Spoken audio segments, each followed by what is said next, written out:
आत्मा साधना के, स्वयं को तीर्थ बनाने के, तीर्थमय व्यवस्था बनाने की भावना के साथ जुड़े हुए धर्म सभा में सभी भव्य आत्मंच कवि कुलभूषण पूज्य पास्तित्व तिलोक ऋषि जी महाराज साहब ने संगीत की महत्ता को बिना सम्यक श्रद्धा के कैसी सारी तप जप एक गधे की मेहनत सिद्ध होती है, इसको बहुत सुंदर उपमाओं के द्वारा और बहुत सुंदर स्वर लहरियों में आपने सुना है। इसलिए संगीत की महत्ता की बात को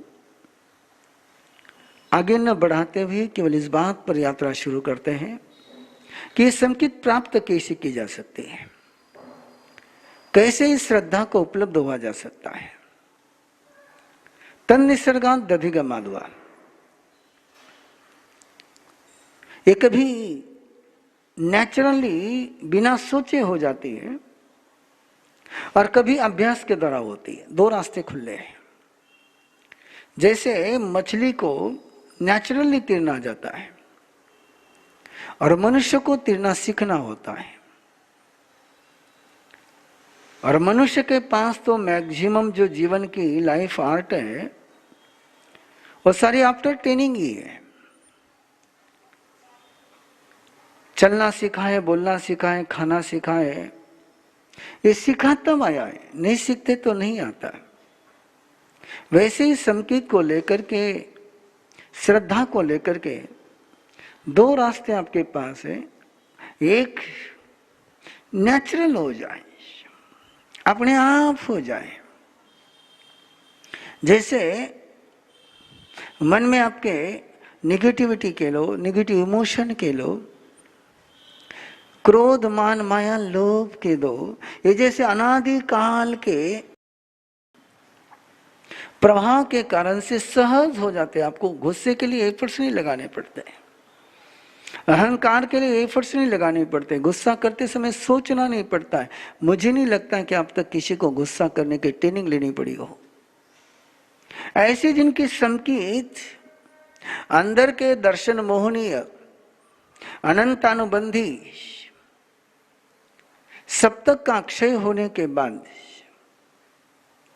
अंदर के कर्म का क्षय, उनके ही स्थिति बंध के पूर्ण होने के कारण से यदि हो जाए तो उसको कहते हैं निसर्ग संगीत, natural, without impulse, without efforts. लेकिन वो नहीं हो रहा है तो दूसरा भी एक मार्ग दिया गया कि जैसे आम सूर्य के ताप में सहज भी पकता है और आप उसको एक प्रोसेस के द्वारा भी पकाते हैं, वैसे ही क्या ऐसे कुछ इम्यूनिटी बूस्टर जैसे आज देते हैं, क्या वैसे ही संगीत के बूस्टर कि जिसके माध्यम से श्रद्धा हो जाए, जिसके कारण से अंदर का मिथ्यात्व समाप्त हो जाए, जो मिथ्यात्व की धारणाएं, जो मिथ्यात्व का स्टोरेज है वो समाप्त हो जाए, ऐसी चर्चाओं का आज प्रारंभ करने जा रहे हैं कि कैसे किया जा सकता है। उसके दोनों सूत्र चलेंगे, एक साधना का सूत्र चलेगा, एक व्यवस्था का सूत्र चलेगा। दोनों ही आयामों पर काम करना है। और पहला जो व्यवस्था के स्तर पर का है, उसकी एक गाथा अपने यहां पर है। अरिहंतो महदेवो जावत जीवम सुसाहुनो गुरुनो जिनपन्न तम तत्तम ये सम्मतम मये गयम। अरिहंतो महदेवो जावत जीवम सुसाहुनो गुरुनो जिनपन्न तम तत्तम ये सम्मतम मये गयम। इसको ग्रहण करना है, इसको जानने की बात नहीं है, इसकी श्रद्धा की बात नहीं है, इसको ग्रहण करना कि अरिहंत मेरे देव है। सबसे बड़ा महत्वपूर्ण शब्द इसमें है मेरे। ये मेरापन, ये ममत्व भाव, ये आत्मीयता भाव। जैसे मकान बहुत है, बंगले बहुत है, लेकिन मेरा मकान कहते हैं आप, मेरा बंगला कहते हैं। तो मेरा बंगला कहाँ, इसका मतलब हुआ कि आपको वहां पर एंट्री करने के लिए किसी की परमिशन की जरूरत नहीं है। वहां जाने के बाद आराम से आप मालकियत के भाव से रह सकते हैं, अधिकार के भाव के साथ रह सकते हैं। जैसे उस मकान की सारी चिंता, सारा टैक्सेस की जिम्मेदारी आप पर आती है कि ये मेरापन है। मकान तो बहुत है, लेकिन ये मेरापन की जो अनुभूति होती है, बच्चे तो बहुत है लेकिन बेटा एक है, पुरुष तो बहुत है लेकिन पति एक है, स्त्रियां तो बहुत है लेकिन पत्नी एक है। ये जो मेरीपन की अनुभूति होती है, वो अनुभूति तीर्थंकर देव को लेकर के कि तीर्थंकर मेरे देव है। एक वाक्य है कि तीर्थंकर देव है, एक वाक्य है, ये जनरल स्टेटमेंट है। लेकिन एक वाक्य है कि अरिहंत मेरे देव है। एक बार स्वयं को महसूस करें, स्वयं की भावनाओं को महसूस करें। क्या तीर्थंकर परमात्मा को लेकर के ये आत्मीय भाव अपने अंतर मन में कभी जागृत हो पाया है क्या? तीर्थंकर मेरे देव है, ये भाव, तीर्थंकर देव है। इसलिए कई बार हम बोलते हैं 24 तीर्थंकर हुए, 24 तीर्थंकर हुए, लेकिन मेरे है क्या? एक इस मेरेपन को समझने के लिए रोज खबर आती है कि आज कोरोना कोविड में इसकी डेथ हो गई, उसकी डेथ हो गई, उसको अपन पढ़ते और छोड़ देते हैं। और उसमें कहीं आपके समाज के किसी व्यक्ति की डेथ की खबर आ जाए तो आप थोड़ा देर रुकते हैं, उस पर थोड़ा देर चिंतन चलता है, थोड़ी देर अनुभूति चलती है। और उसमें भी कोई आपके रिश्तेदार की खबर आ जाए तो रिश्तेदार की मौत की खबर पढ़ करके आप नाश्ता करना आपको भारी जाएगा, हंसना भारी जाएगा, दुकान पर जाना भारी जाएगा, क्योंकि मेरे रिश्तेदार हैं। और रिश्तेदार से भी बिल्कुल आपके फैमिली मेंबर की डेथ हो जाए, उसमें क्या अनुभूति होती है? डेथ तो हुई है, एक सामान्य व्यक्ति की डेथ हुई है जिसके साथ आपका कोई रिलेशन नहीं, केवल कनेक्शन है। एक जिसके साथ आपका सामाजिक संबंध है, आप उसको जानते नहीं है लेकिन उसके पीछे एक टाइटल लगा है कि हिंदू समाज का है, ये जैन समाज का है, ये क्रिश्चियन समाज का है, ये मुस्लिम समाज का है। तो वो जो समाज का टाइटल लगता है और उसके बाद उस डेट की इंसिडेंस की जो फीलिंग होती है, और कई रिश्तेदार में हो जाए तो, और कई फैमिली में हो जाए तो, और बिल्कुल कोई अपना आत्मीय पिता माता संतति भाई बहन इसी भी की किसी की डेथ हो जाए तो किसके कारण से हो रही है? डेथ के कारण से पीड़ा हो रही है या मेरे कहने के कारण से पीड़ा हो रही है? जैसी पीड़ा की बात है वैसी दूसरी भी बात है। एपीजे अब्दुल कलाम राष्ट्रपति बने, आपको कितनी खुशी हुई, अच्छा लगा होगा। लेकिन कहीं आपके स्टेट का बन जाता, कहीं आपके समाज का बन जाता, और कहीं आपका फैमिली मेंबर हो जाता, तो क्या खुशी होती? तो राष्ट्रपति होने के कारण से होने वाली खुशी और मेरे व्यक्ति के राष्ट्रपति होने वाली खुशी, इसमें कितना अंतर है? ये जो खुशी और दुख का, ये खुशी और गम की जो एहसास है, ये घटना के कारण से है या मेरेपन के कारण से है? ये मेरेपन की अनुभूति, ये जिस समय आपके अंदर आएगी, मेरे का मतलब है कि मैंने उसको ग्रहण कर लिया है। आपके शादी के लिए शब्द है ना, पानी ग्रहण, आपने उसका हाथ ग्रहण कर लिया है। वैसे तीर्थंकर परमात्मा को ग्रहण करना है।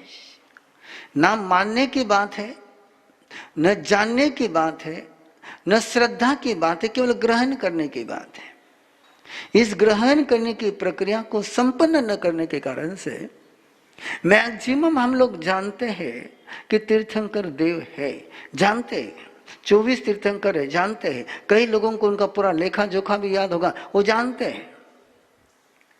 लेकिन उसके बावजूद एक अनुभूति कि मेरे देवे, उनके साथ जो मेरापन है, एक आत्मीयता का एहसास है,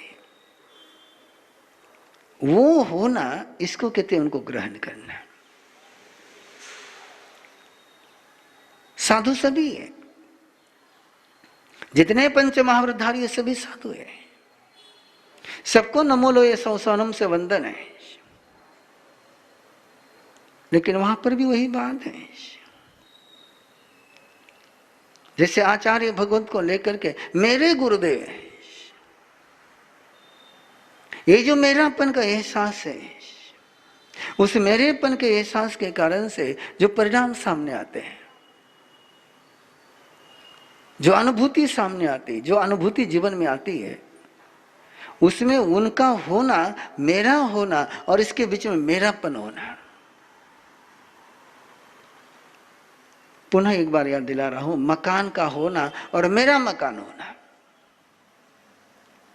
कहानी आपने सुनी भी, उसको एक बार दोहरा लीजिए कि हवेली जल रही थी सेठ की, और हवेली को जलता हुआ देख करके सेठ छाती पीट रहा था, रो रहा था, है तो मचा रहा था। एक बेटा आया और पिताजी से कहा, पिताजी क्यों रो रहे हो? बोले दिखता नहीं तुझे हवेली जल रही है? बोले पिताजी 15 दिन पहले उसको सेल आउट कर दिया है, 15 दिन पहले उसका सौदा हो गया, बेच दिए।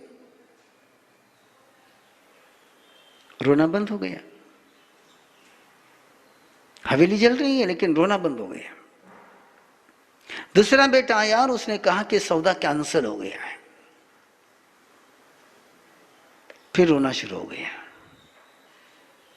अब हवेली जल रही इस कारण से रो रहे थे कि मेरी हवेली जल रही इस कारण से रो रहे थे।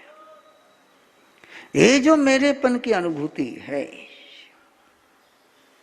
और इस मेरेपन की अनुभूति का ये सूत्र है कि मैं इनको मेरे के रूप में ग्रहण करता हूं, ये मेरे है।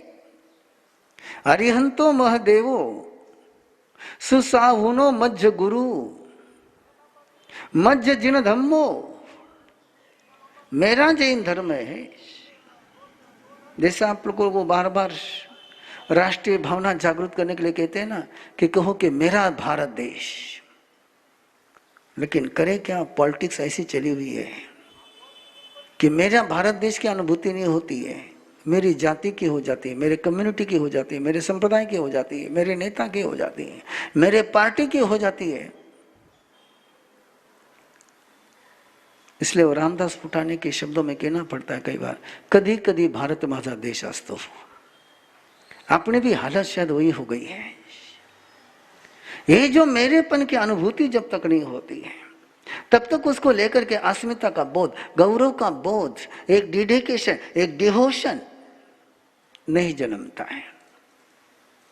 इसलिए ग्रहण करना है, इसको ग्रहण करना है। और कैसे ग्रहण करोगे, क्या है ग्रहण करने की प्रक्रिया? 3 तत्व को ग्रहण करना। ये 3 तत्व जो है, एज ए जैनोलॉजी में 3 तत्व भी आते हैं, 9 तत्व भी आते हैं और षड्द्रव्य भी आते हैं। षड्द्रव्य साइंस है। 9 तत्व जो है, जीव आजू पुण्य पाप आश्रव संवर निर्जरा बंध मोक्ष, ये आपकी आत्म साधना के लिए, अपने आत्म स्वरूप को समझने के लिए वो एक 9 तत्व की संकल्पना स्ट्रक्चर आपके सामने है। और स्वयं की ग्रोथ करने के लिए, स्वयं का विकास करने के लिए 3 तत्व आपके सामने है, देव, गुरु और धर्म है। ये भी 3 तत्व है। ये 3 तत्व बहुत महत्वपूर्ण है। ये 3 तत्वों को ग्रहण करना, इनको जानने का प्रयास मत करना। कोई नहीं जान सकता है, तीर्थंकर को कोई नहीं जान सकता है, गुरु के गुरुत्व को कोई नहीं जान सकता है, धर्म के रहस्य को कोई नहीं जान सकता। तत्व का मीनिंग ही है कि जो रहस्य है,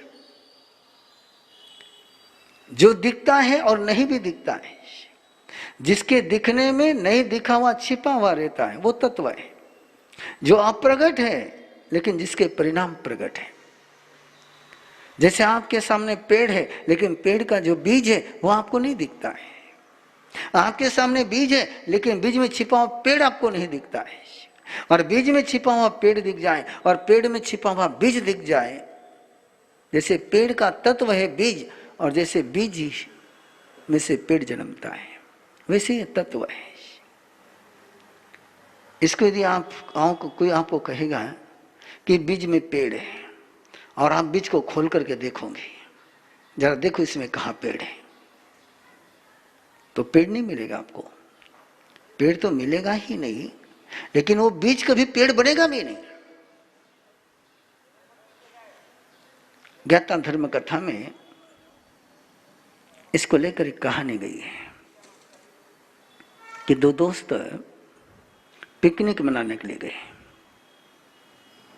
जंगल में पिकनिक मनाने के गए, और जहां पिकनिक मनाने रहे थे वहां उनको मोरनी का आवाज सुनाई दिया।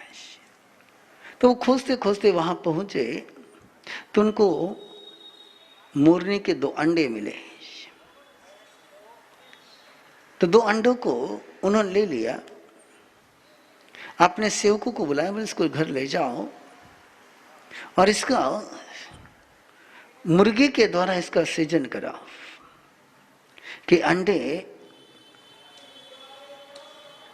परिणत हो जाए और इनमें से शावक का जन्म हो जाए। दोनों घर पर अंडे लेकर गए, दोनों के घर पर गए हैं। अब सेजने की प्रक्रिया जारी है, और सेजने की प्रक्रिया में एक जो दोस्त है वो रोज इस अंडे के पास जाता है और अंडा उठाता है, अंडा उठा करके हिला करके देखता है कि इसमें कोई है क्या, इसमें जीव आया है क्या, इसमें जीव आया है क्या, इसमें जीव आया है क्या, रोज उठा करके देखता है।